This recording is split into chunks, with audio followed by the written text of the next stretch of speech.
Wow. Okay. And we're live. It's your man Seko, Grandpa Crunk. Crazy name, I know. Crazy good music. Check out my crunk jazz music. Grandpa Crunk. You can find it wherever music is found. What mucus is found? Wherever music is found. Wow. We were supposed to do this live a little earlier today, but things just went haywire. So this is titled "The Political Side Chicks." So I, I, I use a little quote from Salt and Pepper. Remember they had a song, you got a chick on the side. No, sure, AJ, you got a chick on the side. I used to love Salt and Pepper. I was really into Spinderella.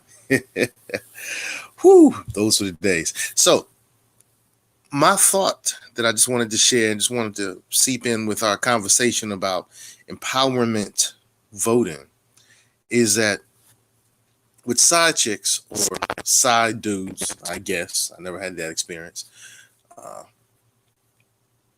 you're really not appreciated. You're there when the person needs you, but you're not part of the agenda. You're a fun aspect, you're something fun to do, but you're not part of the focus, you're not part of the agenda. And for far too long, the quote unquote African American vote, the quote unquote black vote, the melanated vote, the people of African descent vote, the indigenous vote, the Aboriginal American vote, whatever term you want to use, Moorish American vote, Moorish vote, whatever term you want to use, that vote has been the backbone of a lot of political change in America. We interviewed T West of Afro-Synergy News yesterday, and he shared in one of his videos how, for the 1964 Civil Rights Bill, I believe it was Lyndon Johnson met with the Republican Dr. Martin Luther King, and they struck a deal. And it's rumored that Lyndon Johnson, who was a Democrat, Dixiecrat Democrat, stated that the Democrats would have the quote unquote black vote, the Negro vote, for decades afterwards. Intriguing, very intriguing. But what it showed me in that situation is that, Dr. King had an agenda that he was working for. And Lyndon B. Johnson, President Johnson, had an agenda they were working for. And so they put aside differences to work on their agenda. Well, if you're not on the agenda anymore, then you're treated like the side chick. So our people for the last, since 40 years, 50 years maybe, since that voting rights bill, have not necessarily been on the forefront of anyone's agenda. And because of some systematic things that happen in our great country of America, with land grants and with the early GI bills and with redlining and with some other government-backed systematic situations, we have this increasingly large wealth gap that does not work for us. It doesn't work for America. It doesn't work for America. So because of some things that our beloved country allowed and did, some of our citizens are inversely impacted, and it's been that way for decades. And if we don't do something about it, it's up to us, capital U, capital S, to do something about it. It's up to us to do something about it, or things will get worse and worse and worse. And, I have some of my Caucasian comrades, I jokingly call them, who say stuff like, well, I didn't grow up rich. My family's not rich. We're not talking about individual families. We're talking about groupings. And so we're going to have a lot of people who talk that say that our movement is incorrect, and they're going to bring up individual instances. They're going to bring up the exceptions to the rule and try to make them the rule. The rule that we should follow is our agenda, and that's being worked on. T West has an agenda, 21 points. I agree with some of it I don't. ADOS has an agenda. I agree with some of it I don't. And I know the FBA conference is coming up, and they're going to work on an agenda. And I'll probably agree with some of it. Some of it I won't. But what I'm working to do is to consolidate these agendas and the Black American agenda from the 1970s, and kind of pull them together and find out the things that we really need to stand upon.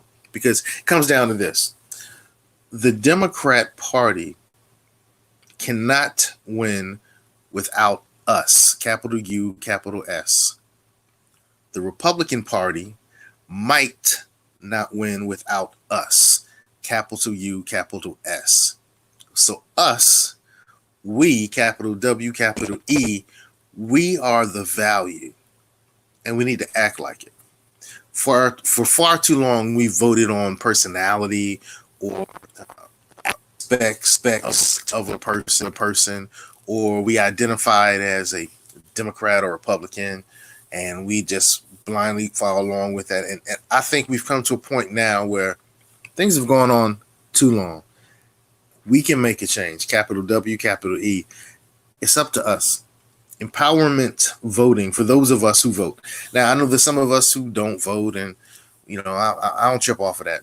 I'm not even worried about that. I don't even blame anything on you. That's crazy. But for those of us who do vote, we really need to change the way we look at this thing. We can no longer be the side chick. We, vote and because we're cheering on the side for somebody.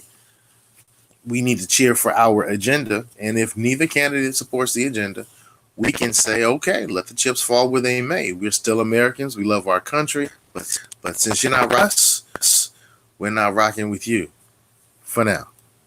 Visit us in a year or two. And because that's true power. See, and what I'm not saying is not to vote. I'm not saying that we should not vote. I'm saying we should make our vote even more valuable than it is. For instance, I have a company, and the first person to offer $1 million for my company, if I say, I want to think about it, unless something really crazy happens, the value of my company just increased because it was already legitimate $1 million. If I hold out and I even improve it even more, it can now become $1.2, $1.8, $3 million. And it's just because I'm not giving it away.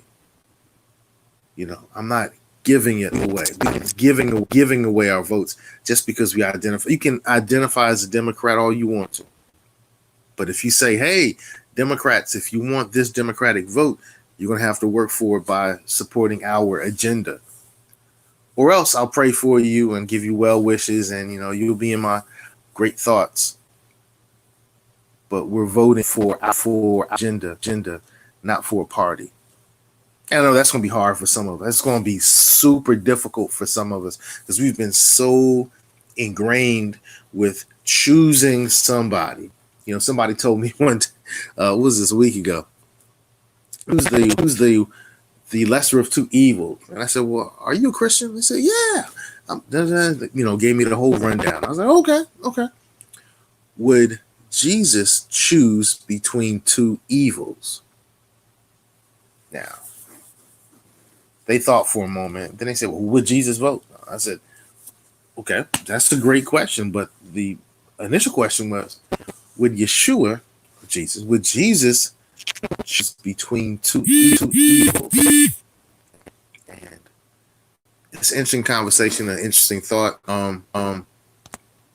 Yeah. We can choose ourselves instead of choosing between evils. We can choose ourselves instead of choosing between two evils. And man, Seko, Varner, get on code with empowerment. Get on code with empowering yourself in all that you do. Education, physically. I just came back from the gym. Educationally, physically, eat well. Spiritually, empower yourself. And today we're talking about political empowerment. Political empowerment is not just voting. Political empowerment is you vote with leverage, which is something some of us have not been trained to do. Don't code.